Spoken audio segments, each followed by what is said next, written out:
अध्याय 971 दो लोगों द्वारा खेला गया खेल। 2 इन शब्दों ने सेल्टिक देवताओं के राजा और स्वर्गीय पिता की आंखें चौड़ी कर दी। वे इस तथ्य को पूरी तरह से भूल गए। वे केवल वर्तमान के बारे में सोच रहे थे और भविष्य के बारे में भूल गए थे। दुर्भाग्य से अब जब उन्होंने अपनी बात कह दी थी, तो वे पीछे नहीं हट सकते थे, अन्यथा वे अपनी प्रतिष्ठा खो देते और इस जैसी बुनियादी बात पर विचार न करने के कारण मूर्ख माने जाते। यहाँ तक कि दयालु स्वर्गीय पिता भी गर्व से मुक्त नहीं थे। आखिर वे जो हैं उस पर गर्व कैसे न करें। वे एक महान निर्माता हैं। शिव की चुप्पी सुनकर इंद्र ने मन ही मन अपनी जीभ चटकाई। उसने उस आदमी की तरफ ऐसे देखा जैसे कह रहा हो, तुम किसका इंतजार कर रहे हो? अपना प्रस्ताव दो, चुप रहना बंद करो। शिव ने इंद्र के सामने मन ही मन आह भरी। फिर से मुझ पर हमला कर रहा है क्या, इसीलिए मैं उसे शासन करने में अक्षम कह रहा हूं। इस मूर्ख को फिर से सत्ता में किसने बिठाया? उद्धरण। ओह, यह तो मैं था। शिव को अब अपना माथा पीटने का मन हुआ। खैर, उसे एक निर्णय लेना था। ये सोचते हुए कि क्या अर्पित किया जाए, उसने एक शापित वस्तु के बारे में सोचा जो गहरी असुविधा का कारण बनती थी, एक ऐसी वस्तु जिससे वह जितना संभव हो सके छुटकारा पाना चाहता था। शिव ने अपना हाथ उठाया और अगले ही क्षण एक काला गोला प्रकट हुआ जो एक छोटे काले सूर्य जैसा दिख रहा था, जिसके चारों ओर तंबुओं की तरह काली किरणें निकल रही थी। जिस क्षण ये दिखाई दिया, वह स्थान बहुत ही असहज भावना से भर गया। उन्हें नहीं पता था कि उन्हें ऐसा क्यों महसूस हो रहा था। उन्हें यह महसूस तब हुआ जब उन्होंने उस काले गोले को देखा। लिम्बो गाय ने जब इस गोले को देखा तो अपनी आंखें थोड़ी सिकोड़ ली। ये यहाँ क्या कर रहा है? इसे ऊपरी क्षेत्रों में होना चाहिए था। यह एक ऐसी चीज थी जिस पर मैं अचानक से आया, जिसमें मृत्यु का सार छिपा था। आप मृत्यु की देवी हैं, है ना? मुझे विश्वास है कि इससे आपको मदद मिलेगी। हेला ने बेचैन आंखों से गोले को देखा। मृत्यु का सार, यह मूर्ख किसे मूर्ख बना रहा है? इसका मृत्यु से कोई लेना देना नहीं है। जैसे ही हेला अपना मुंह खोलने वाली थी, उसने अपने सिर में विक्टर की आवाज सुनी। उससे पूछे कि क्या उसके पास और भी गोले हैं। वास्तविक रुचि दिखाएं। अपनी आंख के कोने से हेला ने विक्टर के हाव भाव पर नजर डाली, और उसने देखा कि वो व्यक्ति उत्सुकता से उस गोले को देख रहा था। उसकी ड्रैगन जैसी आंखें कभी कभी बैंगनी रंग में चमकती हुई प्रतीत हो रही थी। विक्टर के आदेशों का पालन करते हुए, हेला ने अपनी असहजता को धीमी और दिलचस्पी वाली दृष्टि में बदल दिया, जब तक कि उसने उस क्षेत्र में कुछ देखकर वास्तव में दिलचस्पी नहीं दिखाई। भगवान शिव, क्या आपके पास और भी गोले हैं? शिवा ने हेला की ओर एक भौं उठाए। उसे इस प्रतिक्रिया की उम्मीद नहीं थी। क्या तुम जानती हो यह क्या है? मुझे नहीं पता। मुझे नहीं पता कि यह क्या है। उसने अंदर से सोचा, लेकिन बाहर से उसने कहा, ऐसा कहा जा सकता है। शिव ने हेला को हल्के से चौंक कर देखा। यह ध्यान देने योग्य है कि वह एक बहुत ही प्राचीन देवता है। उसके लिए कुछ न जानना बहुत दुर्लभ था। जब तक कि विक्टर जैसी कोई विसंगति न हो, वह आमतौर पर अधिकांश स्थितियों से अवगत था। हेला के लिए, जो उससे बहुत छोटी थी, ये जानना काफी अच्छा था, है न? हेला के प्रति शिव की राय थोड़ी बढ़ गई। हेला अंदर से घबरा गई जब उसने देखा कि शिवा उसकी ओर सकारात्मक दृष्टि से देख रहा है, मानो वह उसकी बेटी हो जिसने कुछ अच्छा किया हो। उस दृष्टि से उसे घृणा हुई। शिव को ये बात अवश्य ही समझ में आ गई होगी, क्योंकि उसका चेहरा उत्सुकता से भावशून्यता में बदल गया। उनके जैसे प्राचीन देवता अन्य प्राणियों की भावनाओं को पढ़ने में बहुत कुशल थे। आपके प्रश्न का उत्तर देते हुए मैं कहना चाहता हूं कि मेरे पास अब ऐसे कोई गोले नहीं हैं, ये तो संयोगवश ही मेरे हाथ लग गया। मैं समझ गई, हेला बोली, और जब वह कुछ कहने ही वाली थी, तो उसने एक बार फिर विक्टर की आवाज सुनी। उससे पूछे कि उसे ये गोले कहाँ मिले। क्या आप मुझे बता सकते हैं कि आपको ये गोला कहाँ मिला? तुम्हें ये जानने की क्या जरूरत है? जवाब देने के बजाय शिव ने पूछा। मुझे नहीं पता। तुम मेरे सवाल का जवाब क्यों नहीं देते? हर चीज को उलझाना बंद करो। हेला को इस बातचीत से सिरदर्द हो रहा था।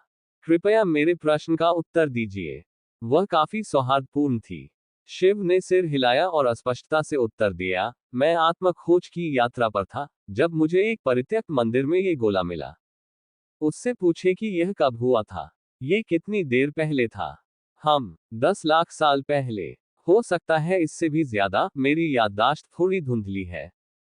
इन शब्दों से हेला की जिज्ञासा थोड़ी बढ़ गई और विक्टर की आवाज सुनकर यह जिज्ञासा और भी बढ़ गई। जैसा कि उम्मीद थी, यह एक विदेशी वस्तु है, एलियन वस्तु, तो इसका संबंध ग्रह पर आए अन्य प्राणियों से है। हेला को लगा कि वह ग्रह के बाहर से आए प्राणियों के बारे में जानकारी से अनभिज्ञ नहीं है। कुलीन, पिशाच और वेयरवुल्फ इन विदेशियों के आदर्श उदाहरण थे। कहिए कि एक विदेशी वस्तु का अध्ययन करना दिलचस्प हो सकता है, लेकिन बात के महत्व को देखते हुए यह एक देव समूह का पूरा मूल्य नहीं रखता है। हेला ने मन ही मन अपनी आंखें घुमाई, वह अब विक्टर की कठपुतली की तरह महसूस कर रही थी। किसी कारण से ये भावना बुरी नहीं थी, खासकर जब उसने महसूस किया कि उसका मन विक्टर के मन से इतने गहरे स्तर पर जुड़ा हुआ है। वो उसकी सती भावनाओं को बहुत अच्छी तरह से महसूस कर सकती थी, और उसकी पत्नियों के लिए अत्यधिक और निरंतर जुनूनी प्यार को भी। एक ऐसी भावना जिससे वह थोड़ी ईर्ष्या करती थी, बस थोड़ी सी। हालांकि किसी विदेशी वस्तु का अध्ययन करना दिलचस्प हो सकता है, तथ्य यह है कि आप नहीं जानते कि यह क्या करता है, संभावित रूप से हानिकारक या विनाशकारी प्रभाव डालता है। ये वस्तु अकेले देवताओं के समूह का मूल्य नहीं रखती है। एलियन वस्तु, तो तुम्हें पता है कि यह क्या है? मेरे पास कमोबेश सिद्धांत है, लेकिन कुछ भी सटीक नहीं है। आखिरकार यह बाहर से आई कोई चीज है। हेला अब गंभीर चेहरे के साथ प्रभावी रूप से बकवास कर रही थी। ठीक है, शिव ने सिर हिलाया। उसने उसके लिए एक बेकार वस्तु से छुटकारा पाने और बदले में एक देवगण प्राप्त करने का प्रयास किया, लेकिन चूंकि दूसरा पक्ष अपेक्षा से अधिक चतुर था, इसलिए उसने निष्पक्ष रहने का निर्णय लिया। क्या? हालांकि वह एक निष्पक्ष देवता है, लेकिन इसका मतलब यह नहीं है कि वह किसी स्थिति का फायदा नहीं उठाएगा अगर यह सुविधाजनक हो। ये प्राणी संत या इच्छा रहित देवदूत नहीं थे जो अपने निर्माता के आदेश का पालन करते थे। वे देवता थे, और अगर देवताओं के साथ बातचीत करते समय हर कोई कुछ जानता है, तो वह यह है कि उनका मूड अस्थिर था। शिव ने अपना हाथ ऊपर उठाया और उनके हाथ में एक किताब प्रकट हुई, साथ में 2 सार भी। इंद्र का सार, इंद्र की अपनी दिव्य खोजों के बारे में निजी किताब, और मेरी खोजों की यादों के साथ विनाश का मेरा सार। क्या? इंद्र को आश्चर्य हुआ, केवल इस बात से कि यह व्यक्ति अपनी वस्तु भेंट कर रहा था। शिव ने इंद्र को जो दृष्टि दी, उससे इंद्र चुप हो गए। उनकी दृष्टि काफी भावपूर्ण थी। यदि मैं कुछ खोने जा रहा हूं, तो आप भी कुछ खोने जा रहे हैं। पर्याप्त समय के साथ आप इन 2 तत्वों का उपयोग प्रशिक्षण के लिए कर सकते हैं, और यदि आप प्रतिभाशाली हैं, तो आप तूफान और विनाश की दिव्यता प्राप्त कर सकते हैं। विनाश नकारात्मक दायरे की एक देवी थी। नकारात्मक पक्ष से संबंधित देवी के रूप में हेला पर्याप्त समय के साथ विनाश सीख सकती थी, लेकिन तूफान शिव के लिए एक रहस्य था। यह देखते हुए कि तूफान इंद्र से आया था, जो सकारात्मक पक्ष के देवता थे, उन्हें नहीं पता था कि क्या वह तूफान को सीख पाएगी और उसे अपना बना पाएगी, जिससे वह नकारात्मक पक्ष का तूफान बन गई।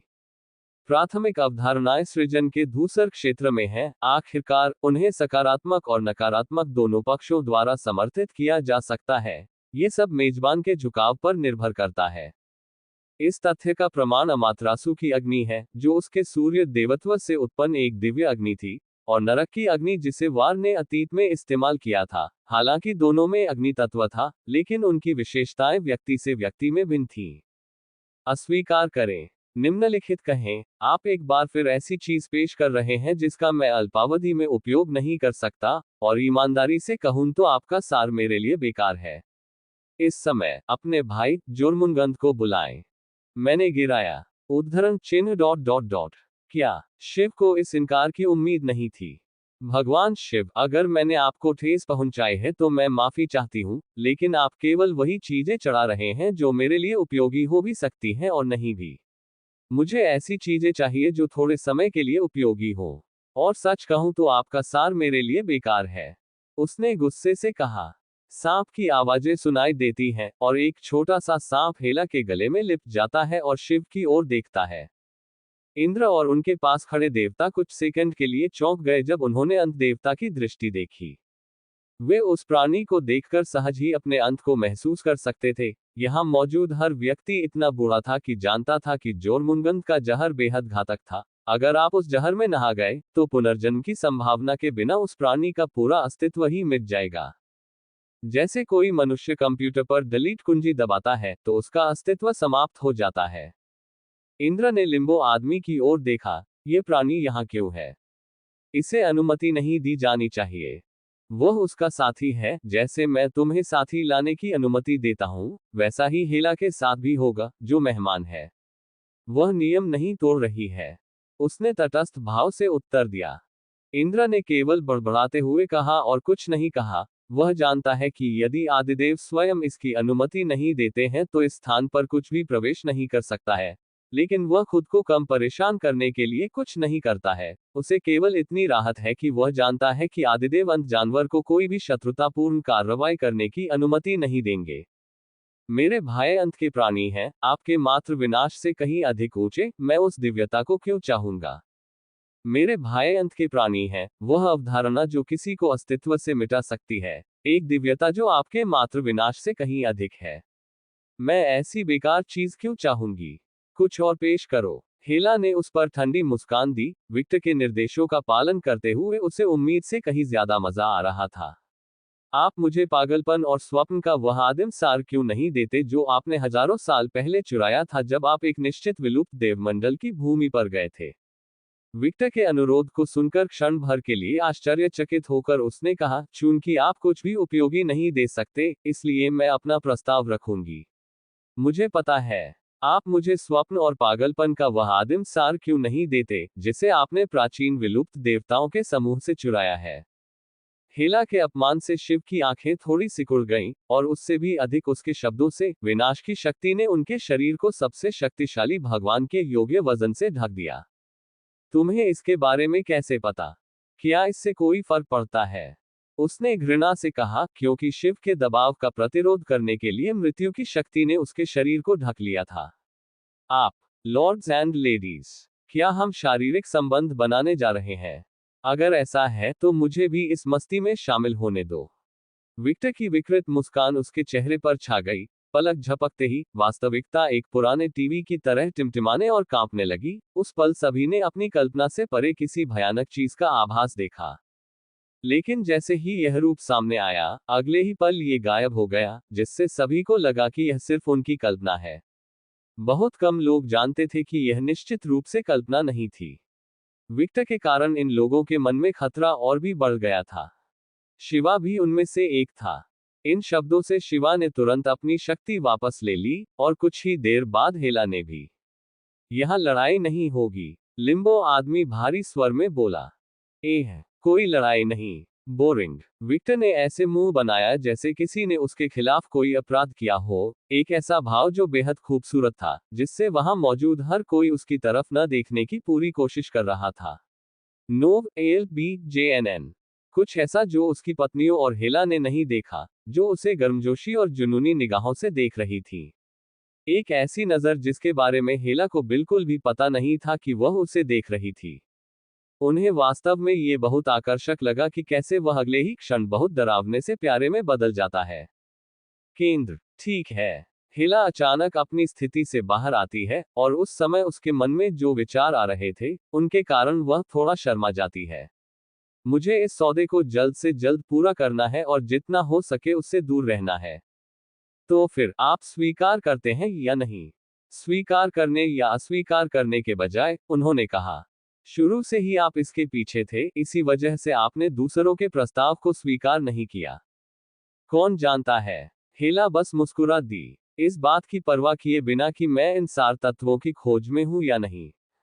फिर भी ये तथ्य नहीं बदलता कि मेरे हाथों में एक संपूर्ण देव मंडल है, और मैं इस सार तत्व के लिए इस देव मंडल को त्यागने के लिए पूरी तरह से तैयार हूं। और चूंकि आप इन सार तत्वों का सही उपयोग नहीं कर रहे हैं, तो क्यों न इन्हें मुझे दे दें, जो इनका पूरी शक्ति से उपयोग कर सकता है। स्वप्न और पागलपन के सार तत्व के साथ साथ इस अज्ञात सार तत्व को भी मेज पर रख दें, और मैं स्वीकार कर लूंगा। विक्टर मन ही मन मुस्कुराया जब उसने देखा कि हेला ने बिना कुछ कहे ही नियंत्रण अपने हाथ में ले लिया। वह मेरे इरादों को पूरी तरह समझ गई थी। ईमानदारी से कहूं तो अज्ञात सार एक बोनस था जिसे विक्टर ने पहले से नहीं देखा था। वह सपने और पागलपन के पीछे था, दो देवता जो उसके लिए काफी उपयोगी होंगे। विक्टर को लंबे समय से पता था कि शिव उतने संत नहीं थे जितना कि हर कोई उन्हें बताता था। आखिरकार वह भी एक देवता थे, हाल ही तक का सबसे शक्तिशाली देवता, और यह उपाधि आपको दूसरों के विरुद्ध कुछ किए बिना नहीं मिलती। डायब्लो की स्मृतियों के कारण, जिसके दानव ने विलुप्त देवताओं के समूह में दयालु की यात्रा के अभिलेखों को पढ़ा था, दानव के पास विनाश के देवता की कुछ शक्तियां थीं। अध्याय 972 बंद वार्ता। बैठक कक्ष में जो सन्नाटा छाया हुआ था वह कानफोड़ू था। विनाश के देवता शिव नरक की नौज देवी हेला को बहुत गंभीर नजर से देख रहे थे, एक ऐसी नजर जिसे बहुत कम लोगों ने देखा था। यहाँ तक कि इंद्र भी शिव के इस स्वरूप को देखकर आश्चर्यचकित थे, जिसके बारे में उन्हें पता ही नहीं था। विक्टर, वायलेट, अमातेरासु और हारुना ही ऐसे लोग थे जिन्हें इस सब से कोई मतलब नहीं था। चारों ने एक कोने में एक छोटा सा समूह बनाया और पॉपकॉर्न खाते और सोडा पीते हुए सब कुछ देख रहे थे। सम्राट के लिए यह बहुत सम्मानजनक नहीं है, लेकिन विक्टर को इसकी परवाह नहीं थी। उसने कभी भी उन कलंकों का पालन नहीं किया जो अन्य प्राणियों ने उस पर लगाए थे, उसने अपना रास्ता चुना। यही बात हारुना, वायलेट पर भी लागू होती है और हाल ही में अमातेरासु भी इस क्लब में शामिल हो गई थी। ड्रैगन के रूप में वह अपनी आजादी से बहुत प्यार करने लगी थी। अपने अतीत के बारे में सोचते हुए जब वह अपने मंदिर में बंद थी और कभी कभार ही बाहर जाती थी, वह घृणा से नाक सिकोड़ती थी। वह अपने अतीत को इस बात के लिए दोषी ठहराना चाहती थी कि उसने खुद को इस तरह से अनावश्यक रूप से सीमित कर लिया था। हालांकि वह अपनी युवावस्था को बहुत अधिक दोष नहीं दे सकती थी, आखिरकार यह एक सांस्कृतिक बात थी, और यह भी नहीं कि वह वास्तव में बाहर जाकर अपनी स्वतंत्रता का आनंद लेना नहीं चाहती थी। इसलिए भले ही उसके पास अपनी आजादी तय करने की शक्ति थी, लेकिन उसने कुछ नहीं किया। आखिरकार कुछ न करने और अपनी कोठरी में रहने का फैसला उसका अपना था। एक स्व लगाया हुआ कारागार।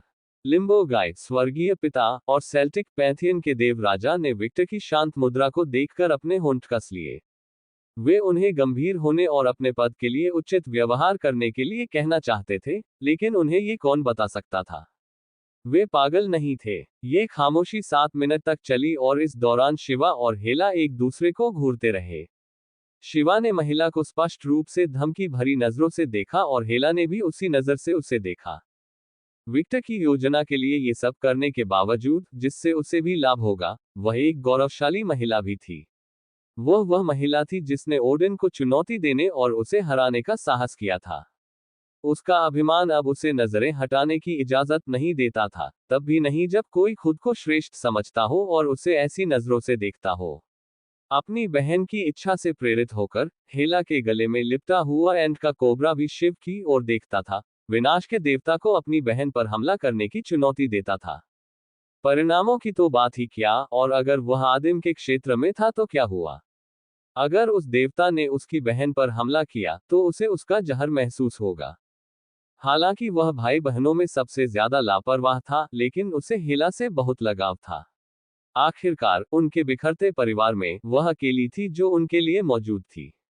सभी ने थोर को आसानी से नजरअंदाज कर दिया, जो अभी भी अपने कुत्ते की मुद्रा में था। ऐसा लग रहा था जैसे वह अदृश्य हो और किसी को भी उसकी उपस्थिति की कमी महसूस नहीं हुई, उसने सोचा। यह विचार सच्चाई से कोसों दूर था। इस समय शिव पक्ष और विपक्ष का वजन कर रहे थे। सपनों और पागलपन के सार के साथ, वह सैद्धांतिक रूप से अपने देवताओं के समूह के एक देवता को अधिक शक्ति प्राप्त करने में मदद कर सकता था। इन सारों का मूल्य अथाह था। भविष्य में भी वह इन अवधारणाओं को अपने लिए प्राप्त कर सकता है या नहीं भी कर सकता है। ऐसा कुछ होने पर उसे बहुत संदेह है, क्योंकि उसके पास यह वस्तु हजारों वर्षों से है और वह कभी भी अपने लिए कोई अन्य अवधारणा प्राप्त नहीं कर पाया है। शिवा पक्ष विपक्ष के बारे में नहीं सोच रहा था, वह अपने कब्जे की इच्छा के खिलाफ लड़ रहा था। आखिरकार उसने इन वस्तुओं को बहुत मेहनत से कमाया था और उन्हें किसी और को आसानी से देने में बहुत असहज महसूस कर रहा था, भले ही इसका इस्तेमाल पूरे देवगण को हासिल करने के लिए किया गया हो।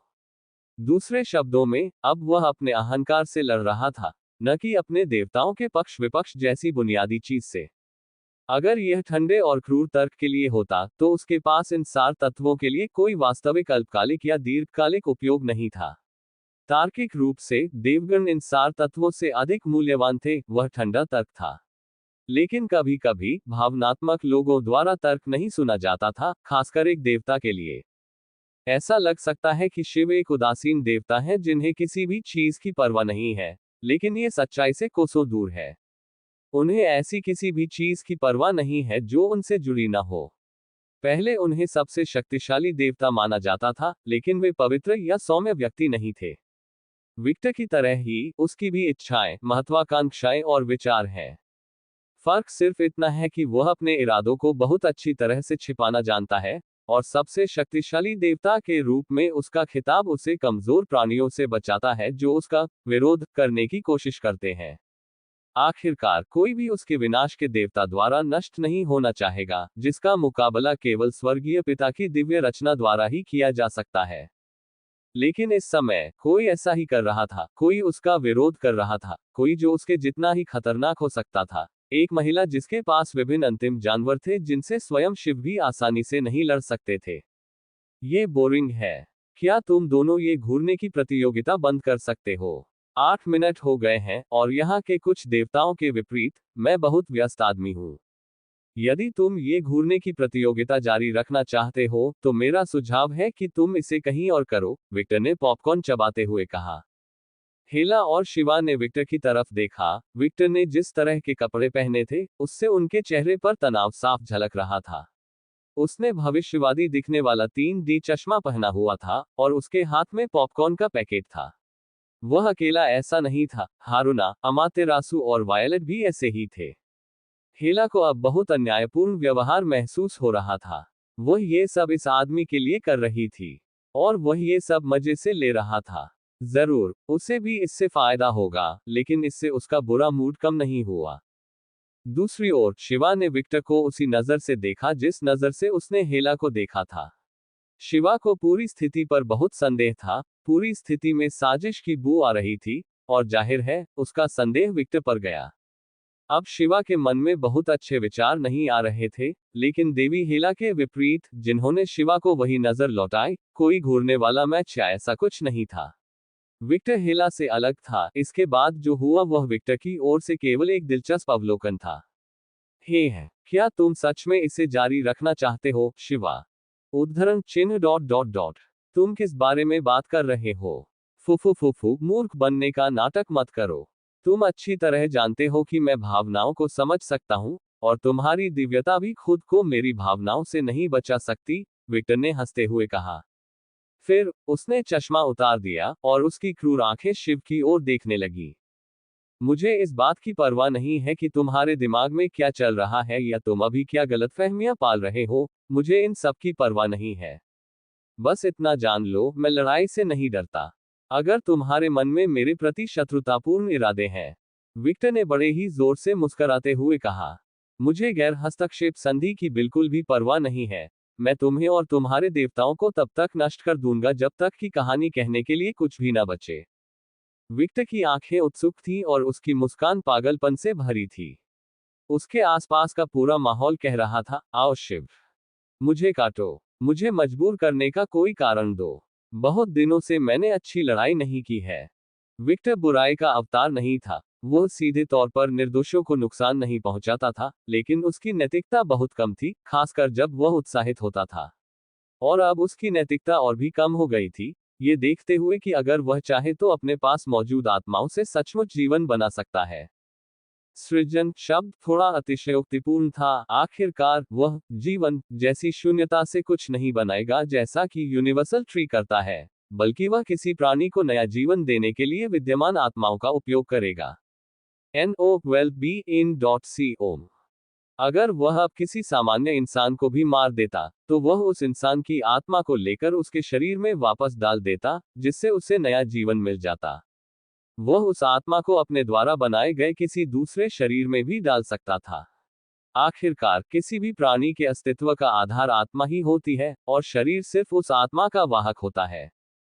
बेशक सच्चे ड्रैगन को छोड़कर, जिनमें आत्मा और शरीर दोनों एक ही अस्तित्व में गुथे हुए थे। शिवा को विक्टर की आंखें और उसके चेहरे पर मुस्कान देखकर थोड़ा झटका लगा। हारुना, अमातेरासु और वायलेट की उत्सुकता भरी और थोड़ी शत्रुतापूर्ण निगाहें देखकर उसका चेहरा और भी अधिक लड़खड़ा गया। जीवन और मृत्यु के बीच हस्तक्षेप करने की यह क्षमता, इसने विक्टर को निर्दोष लोगों के जीवन के प्रति बहुत उदासीनता दी, भले ही अनजाने में, क्योंकि अब वह जानता है कि अगर वह कुछ ऐसा करता है जो उसे पसंद नहीं है, तो वह उसे पूर्ववत कर सकता है। शिवा को विक्टर की आंखें और उसके चेहरे पर मुस्कान देखकर थोड़ा झटका लगा। हारुना, अमातेरासु और वायलेट की उत्सुकता भरी और थोड़ी शत्रुतापूर्ण निगाहें देखकर उसका चेहरा और भी अधिक लड़खड़ा गया। उसे यह स्पष्ट था कि वे सब कुछ बिल्ली की जिज्ञासा से देख रहे थे, और उसकी प्रतिक्रिया के आधार पर वह जिज्ञासा एक शिकारी की शत्रुता में बदल जाएगी। वे विक्टर से बहुत परिचित थे, और उसका कोई भी निर्णय उनका भी निर्णय होगा। विक्टर पर हमला करो, और सच्चे ड्रैगन से बना एक पूरा गुट, जो जाहिर तौर पर काफी वैज्ञानिक रूप से उन्नत था, उसके पीछे आ जाएगा। इसलिए विक्टर के शब्द निराधार नहीं थे। अगर वह चाहे तो अपने पूरे पैथियन को नष्ट करने की क्षमता रखता था। अपना संयम पुनः प्राप्त करते हुए शिवा के चेहरे पर तटस्थ भाव आ गया, जिससे विक्टर की मुस्कान फीकी पड़ गई। अरे, मुझे लगा था कि मैं अच्छी लड़ाई लड़ूंगा, विक्टर ने बड़बड़ाते हुए कहा। माह, दुखी होने की कोई जरूरत नहीं है, डार्लिंग, तुम काली से लड़ सकती हो, है ना? वह अब हमारे घर पर है, वायलेट ने कहा। ठीक है, यह सच है, लेकिन यह उबाऊ है जब वह मुश्किल से मुझे संभाल पाती है, और मुझे खुद को रोकना पड़ता है। खैर, यह अच्छी ट्रेनिंग रही है, इसलिए मैं शिकायत नहीं करूंगा। वह हल्के से हंसा, जैसे कि उसे कोई मनोरंजक बात याद आ गई हो। मुझे उससे थोड़ी ईर्ष्या होती है, मैं भी उसी तरह लड़ना चाहती हूँ, हारुना ने बड़बड़ाते हुए कहा। विक्टर ने खुशी से मुस्कुराते हुए कहा, पहले अपनी दिव्यता में निपुणता हासिल करो, फिर हम तुम्हें प्रशिक्षण में शामिल कर सकते हैं। ठीक है, हारुना ने सिर हिलाया। इस अनौपचारिक बातचीत से सभी के रोंगटे खड़े हो गए, और यह सब इस साधारण चर्चा के परिणामों के कारण हुआ। विक्टर काली के साथ प्रशिक्षण ले रहा था। उन्होंने कभी नहीं सोचा था कि उन्हें ऐसा वाक्य इतना भयानक लगेगा। शिव ने मन ही मन बड़बड़ाते हुए कहा, उसने मुझे इस छोटी बात के बारे में नहीं बताया। सच कहें तो काली को उसे कुछ भी बताने की कोई बाध्यता नहीं थी। उसने उसे केवल इसलिए कुछ बातें बताई क्योंकि वे दोस्त थे। दूसरी बात जो उन्होंने समझी वह ये थी कि हारुना ने देवत्व प्राप्त कर लिया था, और वे समझ नहीं पाए कि यह क्या था, जिससे यह साबित होता था कि या तो उसके पास या उनके गुट के पास देवत्व वाले प्राणियों की नजरों से छिपने का साधन था। और सिर्फ ये तथ्य कि हारुना, जिसके पास अभी तक कोई दिव्यता नहीं थी, ने एक दिव्यता विकसित कर ली थी, वहां उपस्थित सभी लोगों को सचेत कर दिया। उन्होंने एक साथ सोचा, ये वह शुरुआत होगी जहां कई नश्वर देवत्व की ओर बढ़ना शुरू करेंगे और विक्टर के देवताओं के समूह का हिस्सा बनेंगे। और इस सब में सबसे बुरी बात यह है कि उन्हें नहीं पता कि यह कब होगा, जिससे विक्टर के गुट के बारे में उन्हें और भी अधिक जानकारी नहीं होगी। कुछ ऐसा जिसे पाने के लिए वे पिछले कुछ समय से संघर्ष कर रहे थे, लेकिन चाहे वे कितनी भी कोशिश कर लें, उन्हें कुछ भी नहीं मिल पाता। विक्टर इस बारे में क्या कह सकता है? उनके लिए ये दुर्भाग्यपूर्ण है। विक्टर स्वभाव से अधिकारवादी है, और वह बहुत अधिक सुरक्षात्मक है। वह अपने गुट और विशेष रूप से अपने परिवार के बारे में जानकारी प्राप्त करने से प्राणियों को रोकने के लिए अपनी शक्ति में सब कुछ करेगा। ये कहा जा सकता है कि यह एक ऐसी विशेषता है जो स्वाभाविक रूप से विकसित हुई है, और स्कैथर से भी प्रभावित है, जो एक ऐसी महिला है जो विक्टर की तरह ही सोचती है। इसलिए जब तक वह न चाहे, या उनके पास कोई अजीब अवलोकन पद्धति न हो, विक्टर के गुट के बारे में ठोस जानकारी प्राप्त करना असंभव है। शिव ने फिर से अपनी आंखें सिकोड़ ली और विक्टर की विनाशक दिव्यता को अवधारणा के भीतर ही महसूस करने की कोशिश की। एक उच्च स्तरीय देवता के रूप में, वह उन अन्य देवताओं को प्रभावित कर सकता था जिनकी अवधारणा उसके जैसी ही है। इस प्रकार उन्हें तब तक प्रगति करने में असमर्थ बना सकता है जब तक कि कोई समझौता या प्रतिवाद नहीं किया जाता। ये स्थिति बहुत हद तक उस समय की है जब अतीत में एफ्रोडाइट ने सभी सौंदर्य देवताओं को उस अवधारणा में आगे बढ़ने से रोक दिया था। शिव ने प्रयास किया, उन्होंने हर जगह खोजा, लेकिन काली के अलावा, जिनमें उनसे अधिक विनाशकारी शक्ति थी, उन्हें कोई नहीं मिला। हाल ही तक विक्टर को विनाश की अवधारणा में देखा जा सकता था, लेकिन अब वह वहां नहीं था। ऐसा लग रहा था जैसे उसने विनाश की शक्ति खो दी हो या कुछ और। कुछ ऐसा हुआ जिस पर उसे बहुत संदेह था।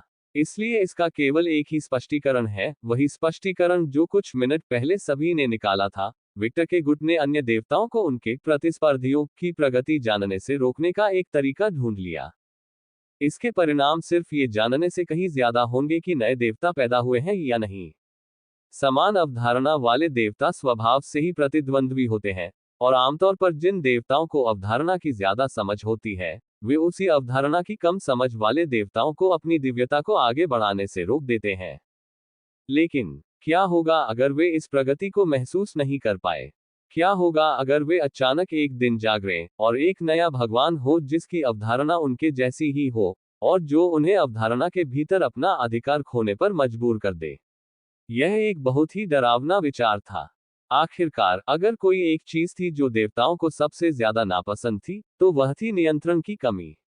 इस वजह से कई लोग विक्टर के अस्तित्व से असहज महसूस करते थे क्योंकि वे उसके कार्यों को नियंत्रित नहीं कर सकते थे। विक्टर को जब शिवा का आश्चर्य और भय महसूस हुआ तो वह मन ही मन हंस पड़ा। कभी कभी बहुत चालाक होना बुरी बात होती है, शिवा। अपने पति की खुशी महसूस करते हुए हारुना, अमातरासु और वायलट ने कुछ सेकंड तक उनकी ओर देखा, फिर मुस्कुरा दी। विक्टर ने सोचा, मुझे बाद में निक्स को मुआवजा देना होगा, वो बहुत अच्छा काम कर रही है। आप हमें क्यों देख रहे हैं? बातचीत पर वापस आ जाए ताकि यह बैठक जल्द से जल्द समाप्त हो सके, मुझे कुछ काम करने हैं। जैसे कि ग्रह को भोजन उपलब्ध कराना। एक क्षण के लिए सभी के मन में विचार घूम गए, और विक्टर द्वारा ग्रह के मानवीकरण को अपनी चीज से खिलाने की छवि उनके मन में उभरी। वाह, मुझे कहना होगा कि तुम्हारा दिमाग सचमुच गंदा है। जब उन्होंने विक्टर की प्रसन्न आवाज सुनी तो उनके चेहरे का रंग पीला पड़ गया। हे स्वर्गीय पिता, मुझे आपसे ऐसी उम्मीद नहीं थी। यह एक गलतफहमी है। स्वर्गीय पिता उन्मादग्रस्त हो गए। रुको, तुम्हें कैसे पता कि हम क्या सोच रहे हैं? सेल्टिक देवगण के देवराज बोले। मुझे नहीं पता था, मैंने तो बस आपकी भावनाओं को महसूस किया और आपके व्यवहार से इसका अनुमान लगा लिया, विक्टर ने हंसते हुए कहा। वे चुप हो गए। सच कहें तो उन्होंने अभी अभी सुना था कि वह 2 विश्व वृक्षों से विवाहित है। इसलिए उस दिशा में विचार मोड़ना अप्रत्याशित नहीं था। राक्षस युद्ध के कारण ग्रह पर कई गहरे स्थान हैं जहां धुआं है। हालांकि हमने पिछली बैठक और हमारी संयुक्त कार्रवाई में अधिकांश समस्याओं को हल कर लिया है, फिर भी कई स्थान दूषित हैं। मैं यग्द्रासिल की व्यक्तिगत अनुरोध पर उसकी मदद करूंगा और इस समस्या को हल करूंगा।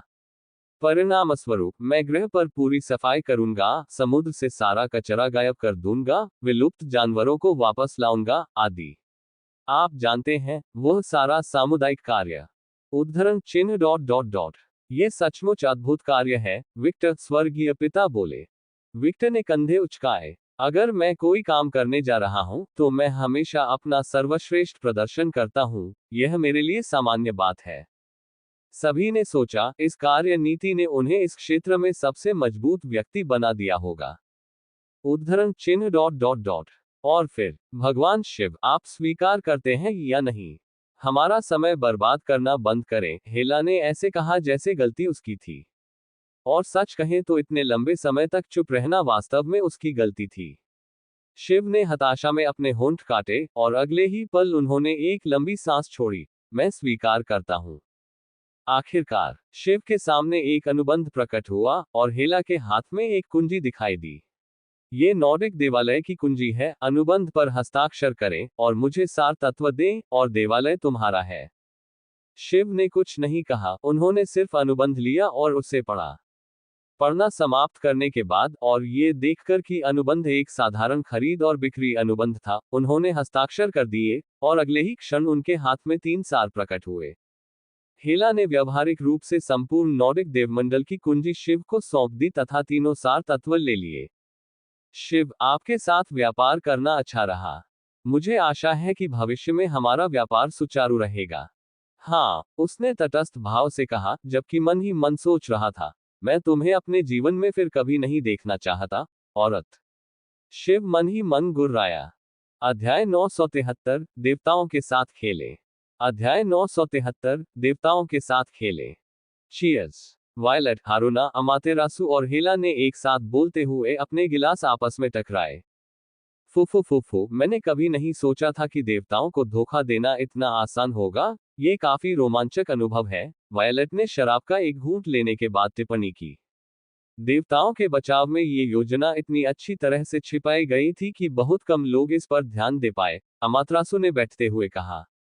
वे वर्तमान में विक्टर के निजी महल के एक कमरे में थे, जो प्राचीन मिस्र के देवालय में स्थित है। अब विक्टर ने इसका नाम बदलकर एल्वेनोरा, शाश्वत स्वप्नलोक रख दिया है। उन्हें कैसे पता चलेगा कि उनके साथ धोखा हुआ है, जब उन्हें इसका संकेत भी नहीं दिया गया? हारुना ने लोमड़ी की तरह मुस्कुराते हुए कहा, वह 10 पूंछ वाली लोमड़ी के रूप में वापस आ गई। निक्स के छिपे होने और पैंथियन के बंद होने के कारण नॉर्स पैंथियन में हमारी भागीदारी के बारे में कोई नहीं जानता था। केवल हिला ही इसके बारे में जानती है, और शायद प्रिमोर्डियल्स भी, लेकिन वे हस्तक्षेप करने की परवाह नहीं करते, हारुना ने टिप्पणी की। बिल्कुल, मुझे ये स्वीकार करते हुए दुख हो रहा है, लेकिन निक्स इस छोटी सी योजना की एमवीपी है, जो सफल रही है। वायलेट ने एक छोटी सी मुस्कान दिखाई। निक्स के छिपने से सभी को रडार के नीचे कई चीजें करने की अनुमति मिली, जिससे ये परिणाम संभव हो सका। उन्होंने न केवल नॉर्स पैंथियन में शामिल कई जातियों को अपने सेवक के रूप में प्राप्त किया, बल्कि विक्टर को जो 2 तत्व चाहिए थे, उन्हें भी प्राप्त किया, तथा एक अन्य सक्षम सहयोगी भी प्राप्त किया। हाँ, यद्यपि उसने मदद की क्योंकि उसे एल्वेनोरा में जमीन के एक बड़े टुकड़े के रूप में लाभ देने का वादा किया गया था, एक ऐसी जगह जो प्रभावी रूप से अच्छी तरह से संरक्षित थी, जहां वह अपनी शांति वापस पा सकती थी, और अंततः सूरज की रोशनी महसूस कर सकती थी। उसने विक्टर से भी कई दिव्य संसाधन प्राप्त किए, साथ ही नॉर्स पैंथियन से भी उसने कई संसाधन प्राप्त किए। बोनो और कल्पित बोनो को न पा पाने के दर्द के बावजूद, वह इस परिणाम से अभी भी काफी संतुष्ट है। और भले ही वह बोनो की तरह काम करने में उतनी अनुभवी नहीं थी, या उसके पास कल्पित बोनो जैसे कुशल कारीगर नहीं थे, फिर भी वह उन सेवाओं को उससे सस्ती कीमत पर खरीद सकती थी, जितनी कीमत पर बोने उससे पहले लेते थे, और यह सब इसलिए क्योंकि वह विक्टर की सहयोगी थी। ईमानदारी से कहूं तो विक्टर के साथ जुड़ने के इतने सारे लाभ थे कि उसे मना करना मूर्खता होगी, खासकर तब जब उसने उस दूसरे विक्टर को देखा जिसे विक्टर का भविष्य कहा जा सकता है। सम्राट का भविष्य उज्जवल था, और वह निश्चित रूप से उसके आसपास रहना चाहती थी। लेकिन ये भविष्य की योजना है, वह कम से कम 50 साल कुछ भी न करते हुए, बस ओडिन के परिवार की अंतिम चीखों का आनंद लेते हुए बिताना चाहती है, और कौन जानता है, कभी कभी वह असगार्ड के अन्य देवताओं को भी भड़का सकती है जिन्हें उसने अपहरण कर लिया था। उसे अपना घर बनाने के लिए इतना बड़ा क्षेत्र मिलने का एक और कारण ये था कि उसके पास न केवल निजी सैनिक थे, बल्कि युद्ध में उसके द्वारा वश में किए गए 9 देवता भी थे। जब वह इन देवताओं के साथ विभिन्न दुष्टतापूर्ण कार्य करने के बारे में सोचती है, तो वह उत्सुक महसूस करती है, भले ही वे ओडिन के परिवार और उसके पिता की तरह सीधे उसके दुख को प्रभावित न करें। वह अभी भी उनके साथ कुछ करेगी। आखिरकार वह एक देवी है, और देवताओं की विशेषता क्षुद्र होना है, और वह अलग नहीं थी। भले ही उसका अपने हमलावरों के साथ कोई सीधा संबंध नहीं था, फिर भी वे उस पर हंसते थे, उसका उपहास करते थे, और इसके अलावा वे उसे विभिन्न नामों से पुकारते थे जिन्हें वह आज भी याद करती है। तो हाँ, देवी को इन प्रभुओं और देवियों के साथ खूब मजा आएगा। उसके पास बकवास की एक लंबी सूची है जिसे उसे बाहर निकालना है। उसकी आंखें दूर स्थित शहर की ओर लौट आईं, जो कि महल की खिड़की से दिखाई दे रहा था।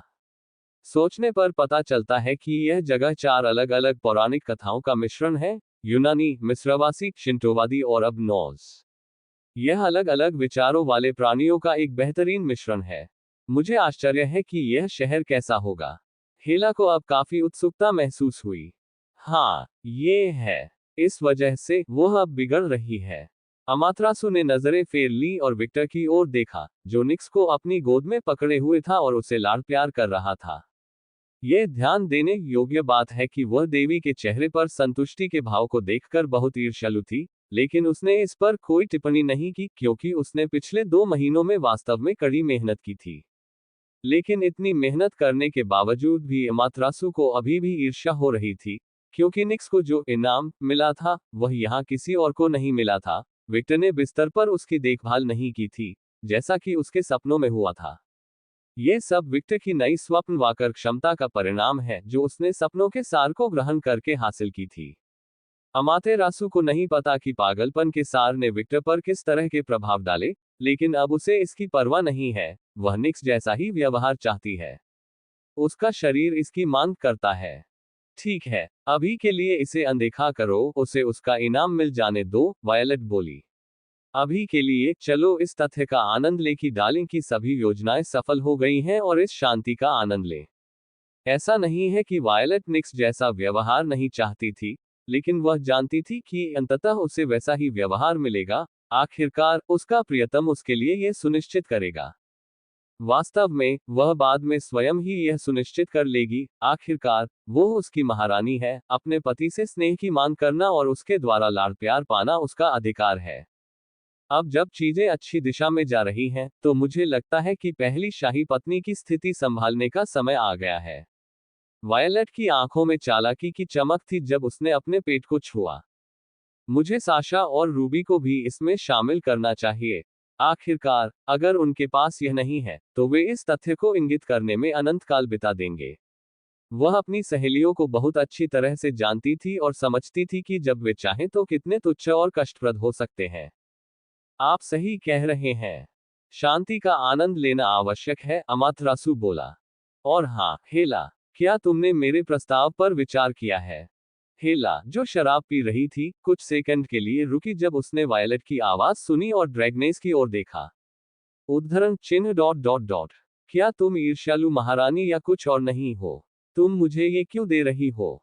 उसके गाल थोड़े लाल हो गए, और यह शराब से प्रेरित प्रतिक्रिया नहीं थी। भले ही यह शराब इतनी मजबूत थी कि एक देवी को भी बेहोश कर सकती थी, उसने खुद को नशे में लाने के लिए बहुत ज्यादा नहीं पी थी।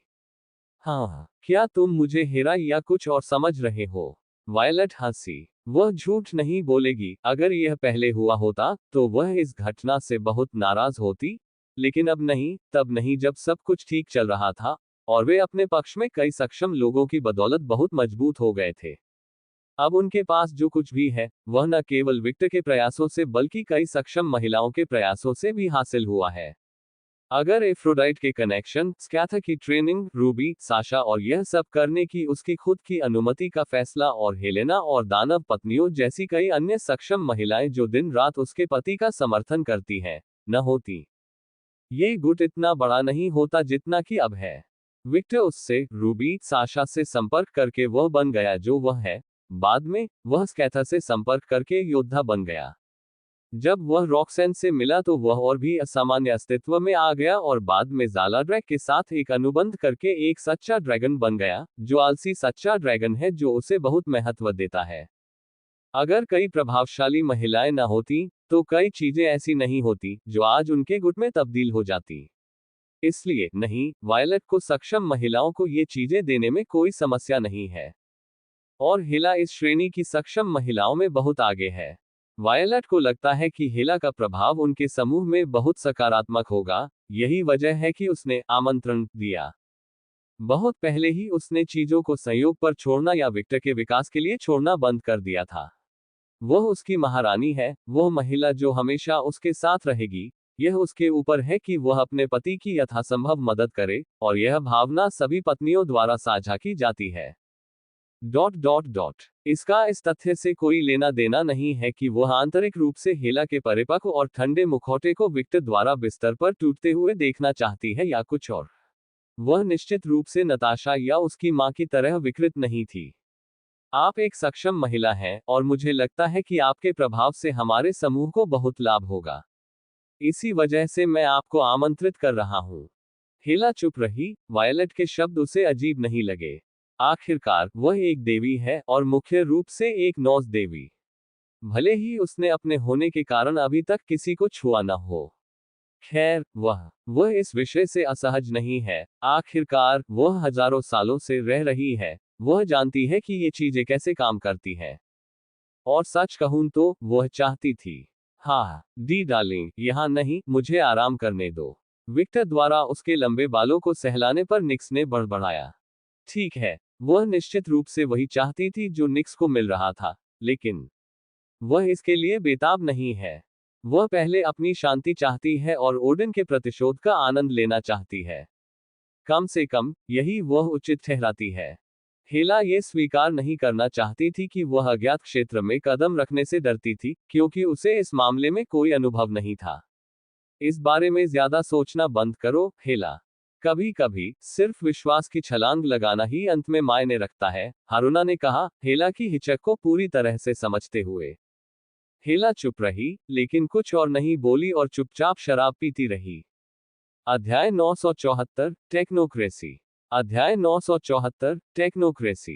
अगले दिन वायलट, हारुना, निक्स और अमातसु उनकी नई स्वप्न शक्तियों का उपयोग करके देखभाल करने और अपने कमरे के क्षेत्र का विस्तार करने के बाद, ताकि 7 दिन घर के अंदर रहने के बराबर एक दिन बाहर रहे, विक्टर एल्वेनोरा से होकर वापस चला गया। उसके साथ एक विशालकाय महिला भी थी।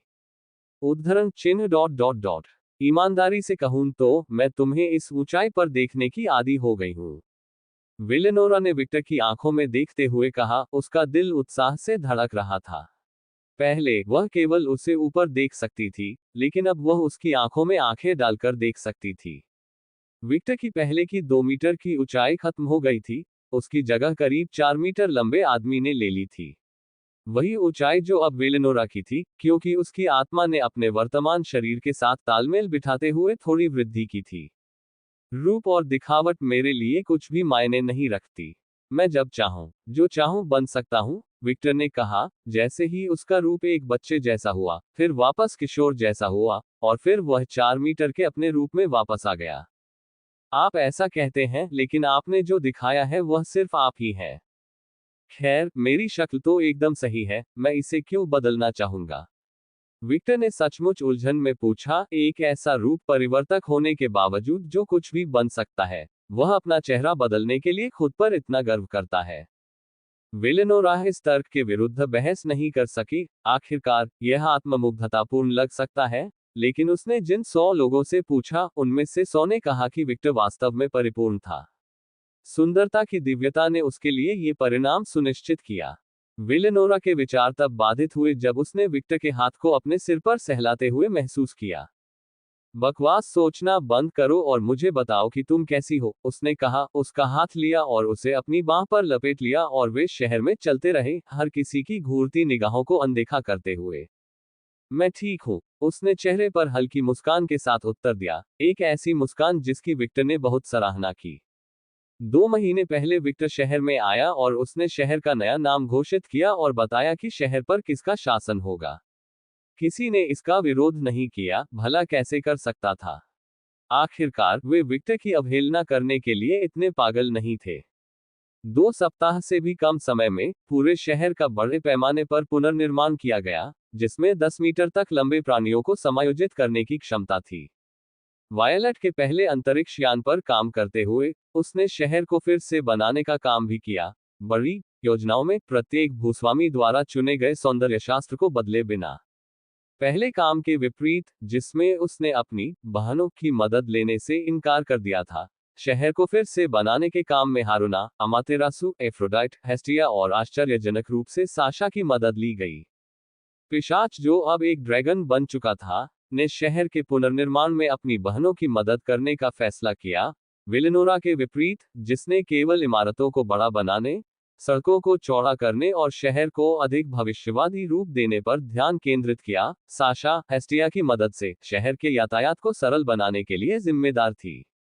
सरल शब्दों में कहें तो सभी राजमार्ग सभी महत्वपूर्ण प्रतिष्ठानों को जोड़ते हैं, जिससे अलौकिक प्राणियों के बीच आवागमन में किसी भी प्रकार की बाधा नहीं होती। आखिरकार ये शहर देवताओं, राक्षसों और अलौकिक प्राणियों से बना था, जो सामान्य मनुष्यों से अधिक शक्तिशाली हैं। उनमें से कुछ तो उड़ भी सकते हैं, इसलिए भविष्य की समस्याओं से बचने के लिए इस तरह की बातों को ध्यान में रखना बहुत महत्वपूर्ण है। हैरानी की बात यह है कि साशा को इस बारे में बहुत जानकारी थी, जिससे हेस्टिया भी थोड़ा हैरान हो गई। जब उससे इस बारे में पूछा गया, तो साशा ने कंधे उचका दिए और कहा कि उसे राज्य निर्माण के खेल खेलने में बहुत मजा आता है। और चूंकि वह ऊब गई थी, इसलिए उसने उनकी मदद करने का फैसला किया। इस बात से अनजान कि साशा के हस्तक्षेप के कारण एक बात से दूसरी बात उत्पन्न हुई और अब वह किसी तरह खुद को शहर की सुरक्षा के लिए जिम्मेदार पाती है। साशा को खुद भी आश्चर्य हो रहा था कि वह इस स्थिति में कैसे पहुंच गई। उसे खुद भी नहीं पता था कि क्या जवाब दे। उसने तो बस शहर बनाने में मदद की थी और अब वह उसकी सुरक्षा की जिम्मेदारी संभाल रही थी। उसे ये भी समझ नहीं आया कि यह सब कैसे हुआ। ये कहा जा सकता है कि वह शहर के पुलिस बल की कमांडर बन गई, जिसने शहर के सभी सैनिकों पर नियंत्रण रखा। उसे जनरल कहना कोई अतिशयोक्ति नहीं होगी। ये पद 2 लोगों के पास था, साशा और ब्लैंक कबीले की एक अन्य महिला जिसे वेलेनोरा ने नियुक्त किया था और जो आवश्यकता पड़ने पर साशा की जगह ले लेती थी। आखिरकार विक्टर की पत्नी के रूप में साशा अक्सर अपने कर्तव्यों से अनुपस्थित रह सकती थी, काफी जटिल कारणों से, जिसमें लंबी, स्थायी रात की लड़ाइयां शामिल थीं, जो कई दिनों तक उसके जैसे ड्रैगन को भी थका देती थीं। जैसे ही वेलेनोरा शहर की नई शासक बनी, उसने सुनिश्चित किया कि वह उसी सरकारी मॉडल का पालन करे जो नरक में अपनाया जाता है। वह सरकार के स्वरूप के बारे में बात नहीं कर रही है, बल्कि यह बता रही है कि कैसे सभी महत्वपूर्ण पदों पर ऐसी महिलाएं हैं जो किसी न किसी तरह विक्टर से संबंधित हैं। उन्होंने महसूस किया कि भविष्य में भ्रष्टाचार से संबंधित जटिलताओं से बचने के लिए यह तरीका बेहतर था, जैसा कि उनके पूर्व साम्राज्य में हुआ था। हालांकि वह अच्छी तरह जानती है कि साशा लंबे समय तक अपनी जगह पर नहीं रहेगी। आखिरकार, वह काम करने से ज्यादा विक्टर के साथ समय बिताना पसंद करती है, जो कि निष्पक्ष रूप से उन सभी को एक जैसा ही लगता है। इस वजह से प्रत्येक पत्नी जो उनके द्वारा बनाए गए समाज में एक महत्वपूर्ण स्थान रखती है, उनके पास ऐसे भरोसेमंद व्यक्ति होते हैं जो अस्थायी रूप से उनकी जगह ले सकते हैं। वेलेनोरा ने महिलाओं को मुक्त करने के लिए सब कुछ स्वचालित करने पर भी विचार किया, लेकिन उसने फिलहाल ऐसा न करने का निर्णय लिया क्योंकि यह काम ही था जिसने उनके दिमाग को व्यस्त रखा, और शक्तिशाली प्राणियों को उगने देने से कुछ भी अच्छा नहीं होता। एक पूर्व साम्राज्य के रूप में वह ये बात अच्छी तरह जानती थी। नरक के विपरीत, जो एक निरंकुश राजतंत्र है, एल्वेनोरा एक टेक्नोक्रेसी बनने की ओर अग्रसर था, एक ऐसा समाज जो अनुसंधान और विकास पर केंद्रित वैज्ञानिकों से बना था। ये कहा जा सकता है कि पूरा शहर वेलेनोरा का एक भव्य प्रयोग है। जो गलत नहीं था, उसके पति ने इस जगह को एक शाश्वत स्वप्नलोक बनाने का आदेश दिया था जहां विभिन्न अस्तित्व सह अस्तित्व में रहते हों, और उसके दिमाग में केवल एक टेक्नोक्रेसी ही काम करेगी। किसी व्यक्ति की सभी बुनियादी जरूरतें सरकार द्वारा पूरी की जाएंगी, उन्हें पानी, भोजन, आवास की चिंता नहीं करनी पड़ेगी, यहां तक कि नियमित रूप से पैसे भी दिए जाएंगे। लेकिन इन लाभों के बदले में उन्हें इस समाज को स्वप्नलोक में बदलने के उद्देश्य से गैर आक्रामक प्रयोगों में भाग लेना होगा। समाज के भीतर सब कुछ एक प्रयोग था, और उन्हें इसका पता नहीं था। हर मुठभेड़, हर संपर्क, हर संघर्ष, शहर की हर चीज पर पूरे क्षेत्र में फैले हजारों कैमरों द्वारा नजर रखी जा रही थी। कोई यह कह सकता है कि वह जो कुछ भी कर रही थी, वह उस भविष्य की ओर पहला कदम था जिसे बनाने का आदेश उसके पति ने उससे दिया था। यह ध्यान देने योग्य है कि हारुना, अमातेरासु और ताशा को यह बिल्कुल पसंद नहीं आया। आखिरकार, वे किसी प्रयोग का हिस्सा नहीं बनना चाहते थे। हालांकि जब उन्हें पता चला कि उनके पति की पत्नियां इसमें शामिल नहीं होंगी, तो उन्होंने अपनी चिंताओं को एक तरफ रख दिया। यहाँ जो कुछ भी हो रहा था, वह एक भव्य प्रयोग था जिसे भविष्य की सभ्यताओं पर लागू किया जाएगा, जिस पर वे भविष्य में हावी होंगे। ये जानते हुए भी उन्होंने इसकी परवाह करना बंद कर दिया।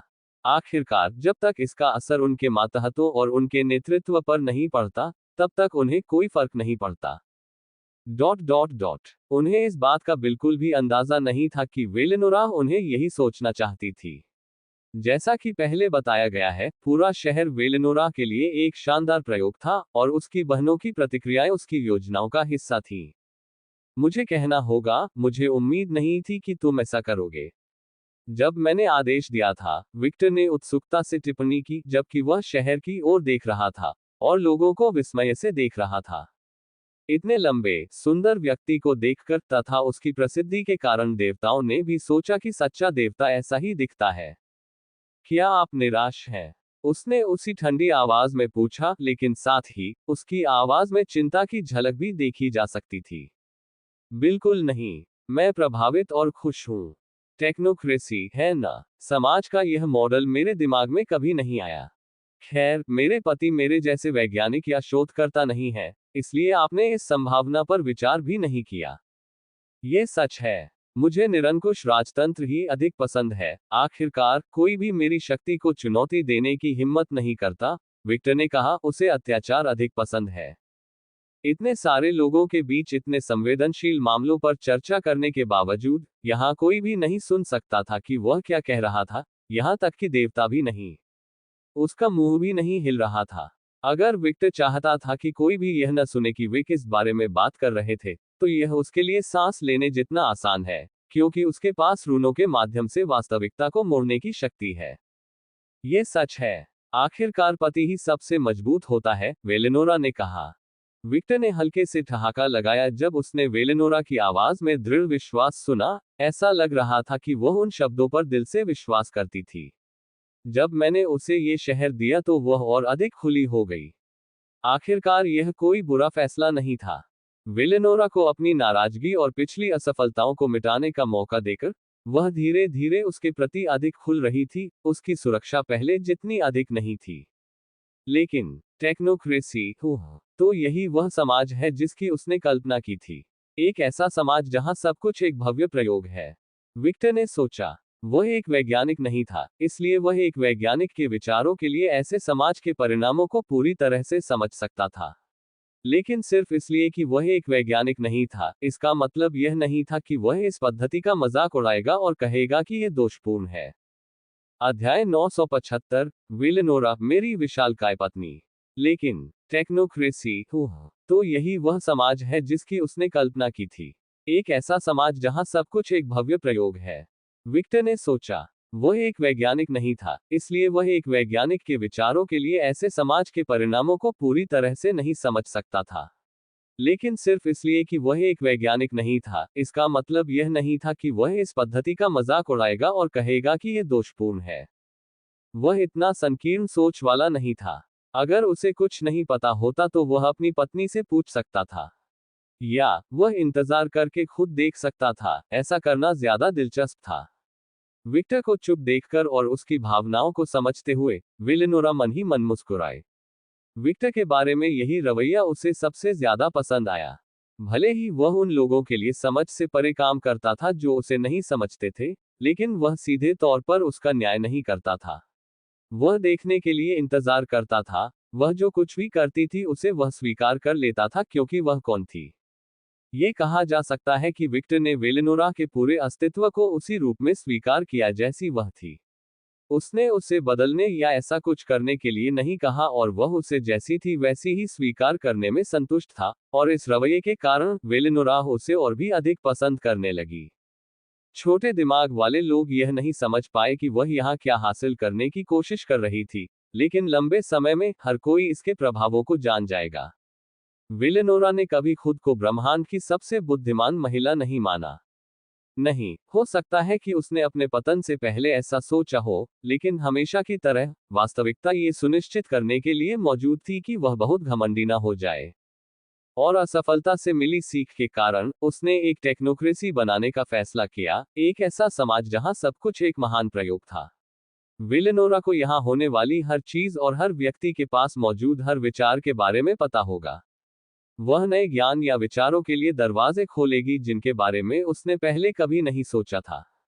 विचारों को प्राप्त करने के लिए सुनना महत्वपूर्ण था। ये वह सबक था जो उसने रूबी के साथ बातचीत करने और कुख्यात एनीम देखने से सीखा था, जिसका सभी पत्नियां कुछ हद तक आनंद लेती हैं। और यह सबक वह यहाँ लागू करेगी। वह हजारों विभिन्न प्रजातियों के प्राणियों से बने एक पूरे समाज की बात सुनेगी और अपने स्वयं के गुट को बेहतर बनाने और भविष्य के यूटोपिया को प्राप्त करने के लिए सभी दिलचस्प या अच्छे विचारों को लागू करेगी। ये शहर, जो एक भव्य सामाजिक प्रयोग था, वेलेनोरा के लिए भी विचारों का एक बड़ा स्रोत था, और इस शहर के माध्यम से वह अपने पति का समर्थन करती थी। विक्टर से मिलने के बाद से ये दूसरी बार था कि वह भविष्य को लेकर इतनी उत्साहित महसूस कर रही थी। सबसे पहले मुझे सब कुछ स्वचालित करना होगा। मैं अपनी बहनों को उन छोटे पदों पर नहीं रहने दे सकता जो वे नहीं चाहती।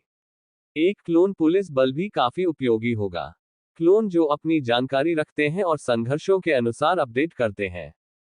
शायद मुझे यहाँ एक नाइटमेयर टॉवर लगाना चाहिए। पति, क्या आप क्लोन को टॉवर में लड़ने की अनुमति देंगे? इस तरह हमारे पास सबसे बड़ी लड़ाकू सेना होगी। एक लड़ाकू सेना जो स्वचालित रूप से अपडेट होती है। केवल इतना ही नहीं, चूंकि मेरे पति नर्क के मालिक हैं, इसलिए मैं ऐसा करके इन सैनिकों में नई आत्माएं विकसित कर सकती हूं, जिससे भविष्य के लिए संभावनाएं सुनिश्चित होंगी। सैनिकों के प्रदर्शन के आधार पर मुझे उन्हें अलग अलग दस्तों में वर्गीकृत करना चाहिए और प्रत्येक को अलग अलग नस्ल और विशेषताएं देनी चाहिए। इस तरह पति के पास अपनी तरफ से एक सच्ची अमर सेना होगी। इन सैनिकों को ऐसे जहाजों से सुसज्जित करें जो दिव्य सामग्रियों और रूनों को मिश्रित करने वाली तकनीक से सुसज्जित हो। सभी एक स्वचालित प्रक्रिया में। हमारे पास एक आदर्श सेना होगी, जहां यदि एक जहाज नष्ट हो जाता है तो सिस्टम का स्वचालन कुछ ही मिनटों में दूसरा बना देगा। एक हास्यास्पद विचार जो केवल विक्टर द्वारा प्रदान किए गए संसाधनों के अनिवार्य रूप से अटूट आयाम के कारण ही बोधगम्य था। मुझे अपनी आर्टिफिशियल इंटेलिजेंस को अपग्रेड करना होगा और ज्यादा सुरक्षा बैकडोर सुनिश्चित करने होंगे ताकि अगर कोई उन्हें भ्रष्ट करने की कोशिश करे तो वे सुरक्षित रहें। दरअसल क्यों न उसे उन एनीमे पात्रों की तरह संवेदनशील बनाया जाए जिन्हें रूबी देखती है। इस तरह वह मेरे पति से प्यार कर सकती है और सब कुछ आसान हो जाएगा। बेशक मैं सुरक्षा बैकडोर भी बनाऊंगी। आर्टिफिशियल इंटेलिजेंस इस पूरे शहर की देखभाल करेगी और सुनिश्चित करेगी कि टेक्नोक्रेसी ठीक से काम करे। विलेनोरा ने सोचा। विलेनोरा नर्क में हस्तक्षेप करने की योजना नहीं बना रही थी। वह अच्छी तरह जानती थी कि नर्क विक्टर का निजी क्षेत्र है, और यह भी कि टेक्नोक्रेसी उसके नर्क में काम नहीं करेगी, जहां उसने जो समाज बनाया था वह पहले से ही मौजूद था। वह जिस समाज की योजना बना रही थी वह संभवतः अब अस्तित्व में हो सकता है क्योंकि यह निर्माण के अपने शुरुआती चरण में था। यहाँ रहने वाले प्राणियों ने अभी हाल ही में खुद को संगठित करना शुरू किया था, इसलिए ये कहा जा सकता है कि यह सब कुछ उसकी योजना के अनुसार करने का सही अवसर था। वेलेनोरा की योजनाएं बहुत तेजी से आगे बढ़ रही थीं और विक्टर द्वारा उसे एक भूतपूर्व अधिपति के योग्य शहर देने और उसे वह करने के लिए कहने का सरल इशारा, जो वह अतीत में नहीं कर सकी, ने एक ऐसी शक्ति को जन्म दिया जिसे अब रोका नहीं जा सकता था। एक ऐसी शक्ति जो भविष्य में सम्राट के लिए अपने दुश्मनों से निपटने में बहुत मददगार साबित होगी। आउच, वेलेनोरा ने बड़बड़ाते हुए कहा जब उसने महसूस किया कि विक्टर उसका गाल खींच रहा है। क्या तुम फिर से विचारों में खो गए हो? विक्टर धीरे से मुस्कुराया। एक मुस्कुराहट जिसने वेलेनोरा के दिल को कस दिया, एक अजीब एहसास जो उसने हाल ही में अधिक से अधिक महसूस करना शुरू कर दिया था जब वह विक्टर के साथ उनके सामान्य हित में बातचीत करती थी। उद्धरण चिन्ह डॉट डॉट डॉट। मुझे माफ करें। कोई बात नहीं, बस थोड़ा आराम करने की कोशिश करो। मैं जानता हूं कि ड्रैगन होने के नाते, और वह भी एक शक्तिशाली ड्रैगन होने के नाते, तुम आसानी से थका हुआ महसूस नहीं करते, लेकिन आराम करना और अपने आसपास के लोगों के साथ समय का आनंद लेना महत्वपूर्ण है। अपने आसपास के लोगों के साथ समय का आनंद लें। वेलेनोरा ने धीरे से विक्टर की ओर देखा, जो एक पर्यटक की तरह इधर उधर देखते हुए सड़क पर फिर से चल रहा था, और जब वह पहले यहाँ आया था तब की तुलना में यहाँ आए बदलावों को देख रहा था। क्या आप मेरा एक अनुरोध स्वीकार कर सकते हैं, पतिदेव? उद्धरण चिन्ह डॉट डॉट डॉट। ओह, विक्टर ने उत्सुकता से वेलेनोरा की ओर देखा। उसे उम्मीद नहीं थी कि वह ये शब्द कहेगी। Dot dot dot. एक पूर्व अधिपति से एक अनुरोध के लिए। मुझे लगा कि यह अधिक जटिल होगा। और यह नहीं। खैर, मैं शिकायत नहीं कर रहा हूँ। विक्टर हल्के से मुस्कुराया जब उसने वेलेनोरा को देखा, जो अभी अभी दुनिया में आई थी और अपनी आंखें बंद करके अपने सिर को उसकी छाती से सटाकर लेटी थी, जाहिर तौर पर उसके शक्तिशाली दिल की आवाज सुनने और अपने शरीर में उसकी गर्मी महसूस करने पर ध्यान केंद्रित कर रही थी। विक्टर इस समय अपनी आंतरिक दुनिया के भीतर निजी हवेली में था, वेलेनोरा के निजी कमरे में। ऐसा लग रहा था मानो किसी भविष्य की फिल्म से निकला हो। हालांकि वह और उसकी पत्नियां अक्सर एक साथ सोते थे, फिर भी महिलाएं अपनी निजता को महत्व देती थीं। इस वजह से उनमें से प्रत्येक के पास अपने स्वाद के अनुसार सजाए गए अपने कमरे थे, जहां वे अपनी निजी चीजें रखती थीं। वे केवल सोने के समय मुख्य बेडरूम में जाती थीं। विक्टर के पास खुद का एक कमरा था, जिसमें वह बहुत कम जाता था। जिज्ञासा को शांत करने के लिए विक्टर के कमरे की थीम आधुनिक थी, जिसमें गेमिंग कंप्यूटर और आधुनिक फर्नीचर था। कोई कह सकता है कि यह कमरा विक्टर का मानवीय सपना था, जिसमें वह एक बेहतरीन गेमिंग कंप्यूटर रखने का सपना देखता था, और जब वह शक्तिशाली हो गया तो उसने ये सपना पूरा किया और तब से इसे छुआ तक नहीं। उसने इसे अपने अतीत को याद रखने के लिए वैसे ही रखा। आखिरकार समय के साथ उसकी पसंद बदल गई थी। ये कहा जा सकता है कि उसका कमरा एक कमरे से भी अधिक एक संग्रहालय था। विक्टर ने भविष्य के कमरे में चारों ओर देखा और पाया कि सब कुछ स्वचालित था। कुछ सेकंड के लिए उसकी नजर एक पूरे शरीर वाले पुतले पर पड़ी जहां वेलेनोरा के हमेशा पहने जाने वाले कपड़े थे, और फिर उसकी नजर उसकी छाती पर लेटी हुई लंबी महिला पर गई।